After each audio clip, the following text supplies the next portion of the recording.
ଇନ୍ଦ୍ରିୟାଣୀ ମନୁ ବୁଦ୍ଧିରସ୍ୟ ଅଧିଷ୍ଠାନ ମୁଚ୍ୟତେ ଏତୋର୍ବି ମୋହୟତ୍ୟୁଷ ଜ୍ଞାନ ମାବୃତ୍ୟ ଦେହିନମ୍। ଇନ୍ଦ୍ରିୟଗଣ ମନ ଓ ବୁଦ୍ଧି ଏସବୁକୁ କାମର ବାସସ୍ଥାନ ବୋଲି କୁହାଯାଏ। ଏହି କାମ ଏମାନଙ୍କ ଦ୍ୱାରା ଅର୍ଥାତ୍ ମନ ବୁଦ୍ଧି ଓ ଇନ୍ଦ୍ରିୟମାନଙ୍କ ଦ୍ୱାରା ହିଁ ଜ୍ଞାନକୁ ଆଚ୍ଛାଦିତ କରି ଜୀବାତ୍ମାକୁ ବିମୋହିତ କରେ। ଇନ୍ଦ୍ରିୟ ମନ ଓ ବୁଦ୍ଧି ଏସବୁ କାମର ବାସସ୍ଥାନ ବୋଲି କହିବାର ଅଭିପ୍ରାୟ କ'ଣ? ଏପରି କହି ଦେଖାଇ ଦିଆଯାଇଅଛି ଯେ ମନ ବୁଦ୍ଧି ଓ ଇନ୍ଦ୍ରିୟ ମନୁଷ୍ୟର ବଶରେ ନ ରହୁଥିବାରୁ ସେମାନଙ୍କ ଉପରେ କାମ ନିଜର ଆଧିପତ୍ୟ ଜମାଇ ରଖେ।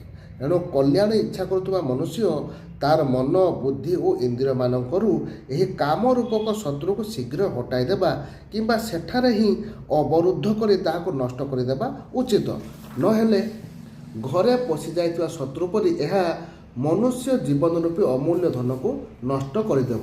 ଏହି କଥାକୁ ବୁଝାଇବା ପାଇଁ ଏକ ସୁନ୍ଦର ଉଦାହରଣ ଦ୍ୱାରା ସେ ବୁଝାଇ ଦେଇଛନ୍ତି। ପରବର୍ତ୍ତୀ ଭିଡ଼ିଓରେ ଦେଖିବେ।